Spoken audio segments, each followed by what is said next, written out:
বন্যার সময় বৃষ্টি যে কতটা ভয়ঙ্কর রূপ ধারণ করে সেটা তো আমরা গত কয়েকদিন দেখতেই পারলাম। আধা ঘন্টা মুষলধারে যদি বৃষ্টি হয় তাহলে আমাদের এখানকার রাস্তা পানি দিয়ে একদম তলিয়ে যায়। বর্ষার এই বৃষ্টিটা যেন থামছেই না, 2-3 দিন যাবত যে টানা শুরু হয়েছে এখন পর্যন্ত থামাথামির কোনো নাম নেই। টানাই বৃষ্টিতে ভাবলাম যে আমার ঘরের যত গাছ আছে সবগুলো বারান্দাতে রেখে দেই, তাহলে বৃষ্টিতে গাছগুলো ভালো হবে আর পাতা ছাড়বে।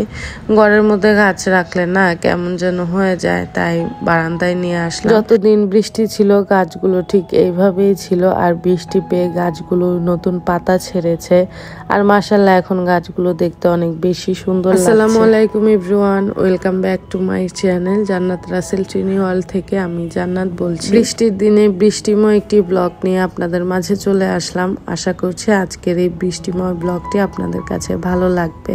কেমন আছেন আপনারা সবাই? নিশ্চয়ই ভালো আছেন, সুস্থ আছেন। আলহামদুলিল্লাহ বাসার সবাই ভালো আছে। আমি একটু অসুস্থ আছি, তেমন কিছু না, একটু ঠান্ডা জ্বর শরীর ব্যথা। আজকের বয়স শুনেই তো বুঝতে পারছেন আমার গলার অবস্থা একদমই খারাপ হয়ে গেছে ঠান্ডার কারণে।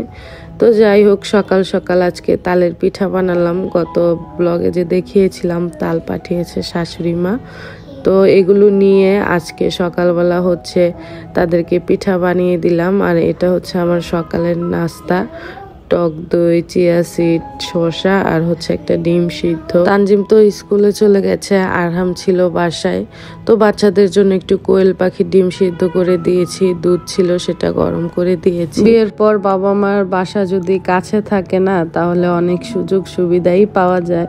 যেমন ধরেন আম্মা যদি কিছু রান্না করে ভালো মন্দ তখন ওনার নাতিদের জন্য পাঠিয়ে দেয়, আবার যে কোনো কিছুই যদি রান্না করে আমাকে ছাড়া ওরা খেতে পারে না, একটু হলেও আমার জন্য পাঠায়।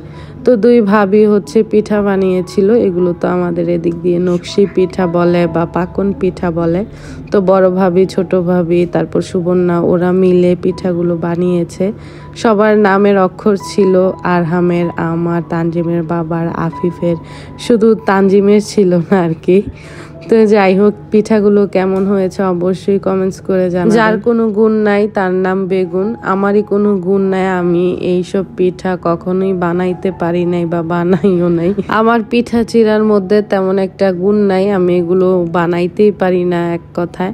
আর আমার ছোট ভাবি হচ্ছে মাশাআল্লাহ সব ধরনের পিঠা বানাতে পারে, আর যাই পারুক না পারুক কিন্তু পিঠাগুলি উনি অনেক সুন্দর করে বানাতে পারে। নরসিংদীর সাইডের মানুষরা কিন্তু এই পিঠা চিরার মধ্যে এক্সপার্ট। তো আমার ভাবিও হচ্ছে নরসিংদীর মেয়ে, সেই জন্য উনি এই পিঠাগুলো সুন্দর করে বানাতে পারে। তো বৃষ্টিময় যেহেতু দিন ছিল, আম্মা হচ্ছে বাসায় খিচুড়ি রান্না করেছিল, বারটা ছিল শুক্রবার। তো আম্মা হচ্ছে আমাদের জন্য খিচুড়ি, তারপর হচ্ছে গরুর মাংস আলু দিয়ে রান্না করেছিল, সেগুলো পাঠিয়ে দিয়েছিল। তো সবাই মিলে আজকে দুপুরের খাবার খাবো, মার হাতে রান্না খাবো। এখন কয়েকদিন পর পরই আম্মা হচ্ছে আমাদের জন্য খাবার পাঠাচ্ছে। আলহামদুলিল্লাহ আলহামদুলিল্লাহ, রিজিকের মালিক আল্লাহ, কার কখন কোথায় রিজিক থাকে আসলে কেউই বলতে পারে না। 300 ফিট থেকে তানজিমের বাবা কয়েকদিন আগে অনেক বাজার করে এনেছিল, সেইখানে 2টা জাম্বুরাও এনেছিল। তো আজকে হচ্ছে একটু ছেলেদেরকে জাম্বুরা ভর্তা বানিয়ে দেব। তানজিমের জাম্বুরা অনেক বেশি পছন্দ, আর এই জাম্বুরাটা অনেক রসালো ছিল, সেই জন্য 2টা মরিচ পুড়ে নিয়েছি আর হচ্ছে তেঁতুল আর লেবু পাতা নিয়েছি।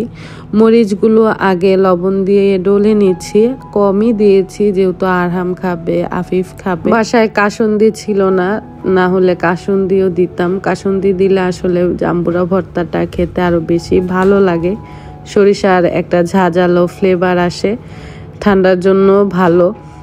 তো এখন হচ্ছে কাসুন্দি ছাড়াই আজকে জাম্বুরা ভর্তাটা বানাচ্ছি। সব বানাবো না, কিছু রেখে দিব বক্সে করে, আবার আগামীকাল ওদেরকে বানিয়ে দিব। একসাথে এত বানালে ওরা খাবে না, সেই জন্য। তো আমার এই ভর্তা মাখা দেখে কার কার জিভে পানি চলে আসছে অবশ্যই জানাবেন। আমার তো এখনই জিভে পানি চলে আসছে, কেন জানি ভর্তা মাখা বা টক কিছু মাখা দেখলে না আমার খেতে ইচ্ছে করে। তো যাই হোক, এখন হচ্ছে ভালো করে মাখিয়ে নিচ্ছি। অনেকদিন যাবৎ বাসায় বন্দি হয়ে বসে আছি, কোথাও যেতে পারছি না। জুলাই মাস, অগস্ট মাস, এই 2টা মাস একদমই বাসার মধ্যে বসা। বাচ্চাদের নিয়ে, আর সামনে বাচ্চাদের এক্সামও চলে আসছে। বাসায় থাকতে থাকতে একদমই ভালো লাগে না, সেই জন্য একটু বের হলাম।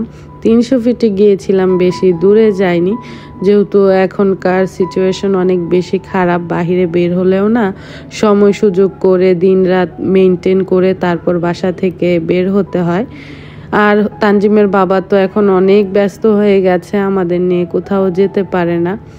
গত যেই ব্লগগুলো আপনাদের সাথে শেয়ার করেছিলাম সেইগুলো প্রায় 4-5 মাস আগের ব্লগ।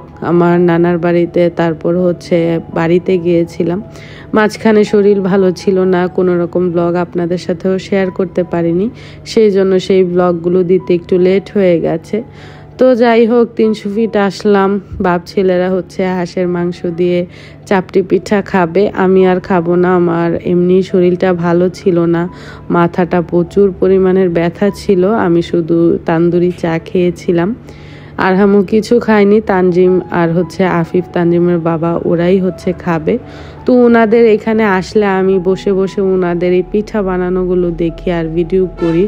আর এই খালাটার সাথে কথা বলেছিলাম অনেকক্ষণ। খালাটা মাশাল্লাহ অনেক ভালো ছিল, মানুষ হিসেবে অনেক ফ্রেন্ডলি ছিল, ফ্রি ছিল, হেসে হেসে কথা বলেছিল, সেই জন্য আমার আরও ওনাকে বেশি ভালো লেগেছে। আর তানজিমের বাবা যদি খেতে যায় তাহলে ওনার দোকানেই খেতে আসে, আর ওনার হাতের রান্নাটা অনেক বেশি মজার হয়। রাতের খাবারটা বাইরেই খাওয়া হয়ে গেছে, খাওয়া দাওয়া শেষ করে বাসায় চলে যাব। আর আজকের ব্লগটি এখানেই শেষ করে দিচ্ছি। ভালো থাকবেন, সুস্থ থাকবেন। আসসালামু আলাইকুম, আল্লাহ হাফেজ।